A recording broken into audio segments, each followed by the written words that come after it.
dem erhabenen Glück, zu welchem Gott das jungfräuliche Ehepaar im Paradiese erhoben hatte, stürzte sich Eva, die Gehilfin des Mannes, durch das frevelhafte Übertretung des göttlichen Fastengebotes mutwillig herab und riss aus dem Garten mit sich in die Tiefe namenlosen Unglückes. Beide sahen zum ersten Mal, was seitdem alle Eheleute mit Schmerzen erfahren, nämlich dass in der Ehe und in der Familie, welche sich vom Gott undankbar abwendet und seines Segens unwürdig macht, alles sinkt und verkommt, dass kein Weltweiser, kein Gesetzgeber der entweihten Ehe ihre Würde und Kraft zurückgeben vermag.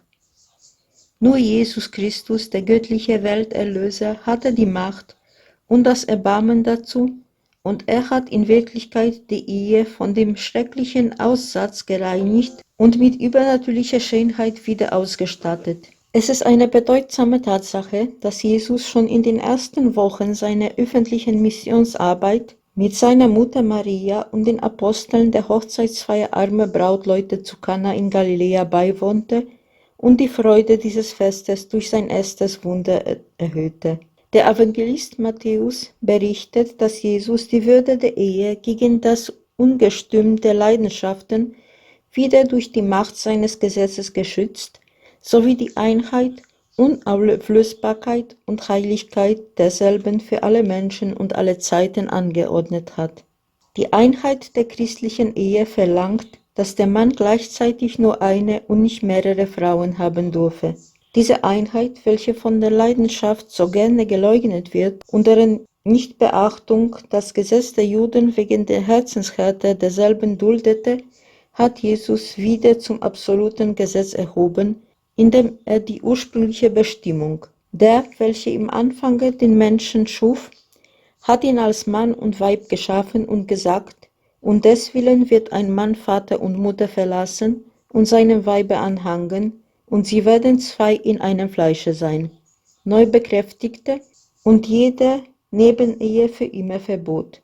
Mit den ganz klaren Worten, sie werden zwei in einem Fleische sein, verordnet Jesus, dass die Eheleute nur zu zweien in so inniger Einheit leben sollen, wie zwei in einem Körper oder vielmehr so einig, dass sie nur ein Wesen, eine Seele, ein Leben seien. Nicht nur ihr Tun und Lassen, ihre Freuden und Leiden, ihre Hoffnung und Kümmernisse, sondern auch ihre Naturen sollen sich zu einer harmonischen Einheit verschmelzen. Die christliche Ehe kann niemals und von niemandem als vom Tode aufgelöst werden. Jesus hat ihre Unauflöslichkeit mit den bestimmten Worten erklärt. Was Gott verbunden hat, das soll der Mensch nicht trennen. Nein, die christliche Ehe darf nie zerrissen werden, weil sie das Werk Gottes ist.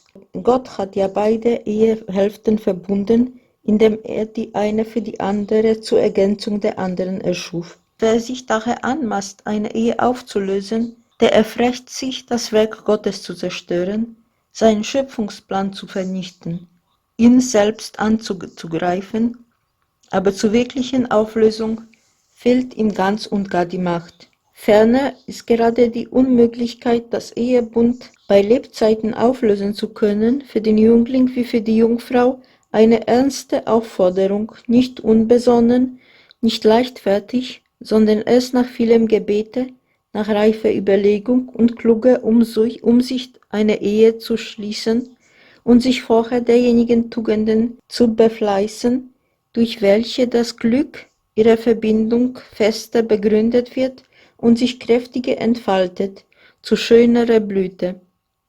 Zugleich umgibt das Gesetz und das Bewusstsein der Unauflösbarkeit die schon bestehende Ehe mit einem festen Schutzmauer, welche jedes fremde Gelüste derjenigen, welche drinnen oder draußen sind, schon beim ersten Beginn zurückdrängt. Und die Kinder brauchen nicht in banger Furcht zu leben, dass ihre Mutter eines Tages werde fortgejagt werden, um einer verbrecherischen Nebenbuhlerin Platz zu machen. Endlich besitzt die christliche Ehe in ihrer Einheit und Unauflösbarkeit die denkbar feste Bürgschaft, dass die Erreichung des höchsten Familienglückes der so wichtige Ausbau des väterlichen und mütterlichen Werkes, die gute Erziehung ihrer Kinder gelingen werde.